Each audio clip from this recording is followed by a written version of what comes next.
All right, so here it is, the State of LinkedIn Report 2025. We studied 13 million LinkedIn posts, several hundred of the users unaware, and tens of thousands of creators globally.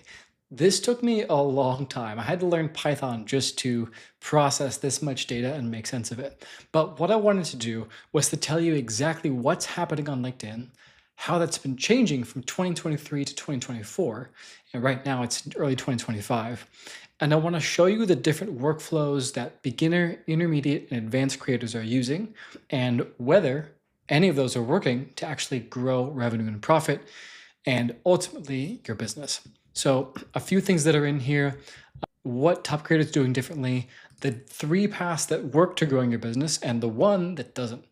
LinkedIn workflows to structure that path, and almost the most importantly, how to prevent LinkedIn burnout and anxiety from happening as you go about doing this process. So I include a lot of numbers here, a lot of charts, a lot of these things are going to verify what you may have heard, LinkedIn reach declining and so forth, but how? How do you prevent that from happening to you? Who is declining in reach and who's gaining reach? Because some people, if you check this out, are gaining a lot of reach year over year.